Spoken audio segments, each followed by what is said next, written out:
Welcome into another Let's Talk.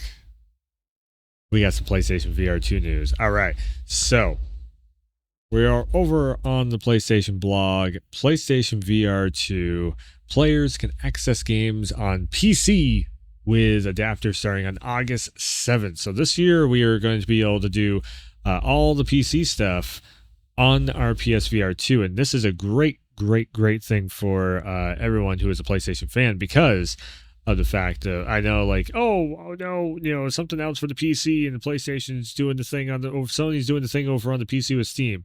It's a good thing though. So what this is going to do is it's going to sell twice the amount of PSVR2 systems, which means that we could possibly see even more games on the system or apps or whatever.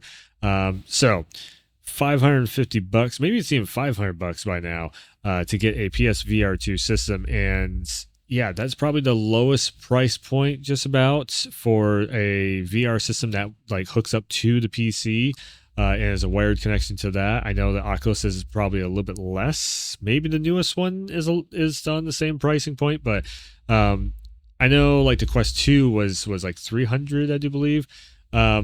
So yeah, this is awesome seeing that we're going to have full access to Steam libraries and everything. So let's get into it and read into exactly what's going on with this. So when PSVR 2 launched last year, we were thrilled to introduce PS5 players to a new generation of VR games with innovative gameplay and immersive sensory features, inspired by a passion to bring gamers even more content options. We have been working to add additional games on PC, complement the diverse VR2 games lineup available on PS5. So today we're happy to share that we'll be rolling this out on August 7th. You'll have access to play Steam library of thousands of VR games, including fan favorites like Half-Life Alyx, Fallout 4 VR, and War Thunder. That's awesome. That is awesome seeing that. I don't know for sure, but I think Flight Sim might be in there also. I'm pretty sure Flight Sim is available on Steam. I don't know if the VR... I know that there is like a VR mode built into Flight Sim. I would love to see that, just in the same way that I love to, check out Gran Turismo cars, sitting inside and be able to look around the car and everything. I want to do that in the cockpit of a plane, especially while I'm flying and all that. That's awesome. So yeah, here is the only downer of this whole thing. For a estimated price for the adapter is $59.99. Price of one game, even less than a AAA game, you can get access to PC. But also, you have to have available DisplayPort cable that is compatible with DisplayPort 1.4, as well as a Steam account and a PC with the minimal requirements. And the requirements are not that hard to do. We're up to a 13th gen Intel processor. I don't run AMD parts, don't like AMD parts in PCs. I really wish AMD parts were even in consoles, but I do know that the 7th gen, that's actually a little, it's an i5. So this is actually worse than my gaming PC that I have that I'm working on right now. My gaming PC is like mid-tier as all hell. So 8 gigs RAM, a 1650 or an RTX series card. That's awesome. That's not hard to have at all. 1.4 display ports. So setup is easy. Simply connect VR2 to your PC using the adapter and DisplayPort 1.4 cable. Then download the VR2 app and Steam app or Steam VR app. This allow you to set up the VR2 to your PC, customize settings, and set all the area and everything else. You can start buying and all that stuff. As with all PC gaming technology, performance may vary on your PC. That's, makes sense. So I'm guessing the VR2 is going to plug into the box via the USB-C cable, just like you would plug it in straight to your PS5. And then this DisplayPort cable would go into maybe the DisplayPort on the graphics card. So if you have an extra DisplayPort, which normally everyone does, on your graphics card, you just pop it into there, and then I'm guessing it's going to flip the PC over, so it'll flip the output display to the box, and the box will work as as a both a cloning mirror device and then also another. It'll act like a monitor. So then, just the same way you would on the PlayStation, where you can actually mirror. It does an output of the video signal over. So that's the reason why VR2 you can actually record it very easily off from the PlayStation 5, because PlayStation 5 is outputting to a capture card. It's outputting to your monitor, so you can plug it into a capture card, no problem at all.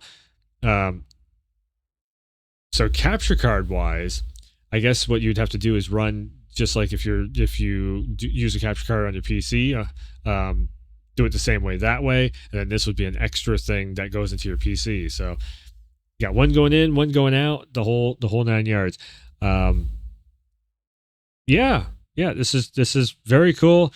Some other kind of weird things about this is this article here, or this part of it here. VR2 is designed specifically for the PS5, so you'll notice some key features like HDR, headset feedback, eye tracking, adaptive triggers, and haptic feedback. Not rumble, but haptic feedback are not available when on PC. Now that is weird, because I know for sure haptic feedback can work on the PC in a sense, in a way, because the dual shock, something like that. The app I use to run the PlayStation 5 controller on the PC for pretty much every game, it will do something. It'll feedback the rumble into a haptic feedback of a sense. So haptic feedback is literally, it just runs off from an audio file. So there's pretty much audio keys and everything that will be put into the game, and that will make your controller, do the different feelings. Because again, it's not rumble. So I'm kind of curious to see if like modders can maybe get all that stuff running on the VR2, and we go from there. So let's see here. So most immersive way to play. Additionally, so right now, gamers in select regions get $100 off the VR2 as of recording of this video. VR2 Horizon called Yeah, PlayStation Direct. So yeah, I think I probably will. I'm gonna probably splurge on this and see if I can't get me some cool PC VR fun times happening here, because I would love to see a VR headset. I've never used VR on the PC, not like actually used it. I did like a modded thing for Resident Evil 2 and 3 remake, but I would love to see like what would the PSVR 2 look like with even especially RTX card, like using an RTX card with the VR, and being able to use like DLSS and actually sharpen things up and whatnot. I don't know.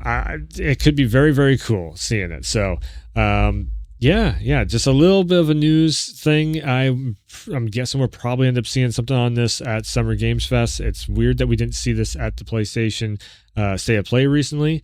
So it's either that they don't have everything working quite yet, but they're working on this, or who knows, what it could have been. That's a thick cable too. It is a DisplayPort cable. Anyways. PlayStation blog, you can go check it out for yourself if you want to. If you liked anything in this, I think this is super cool seeing this. So, hit the thumbs up, the like, the share, the subscribe button is probably the biggest button that you can hit on the channel. That definitely helps out the most. And of course, the watch hours too. So, go and check out the rest of the Werewolf YouTube channel. You might find something that you like. If you do, hit that sub button, like I said. And yeah, I'll be back with another video very soon. Until then, thanks for tuning in. Thanks for stopping by. And as always, I will see you next time.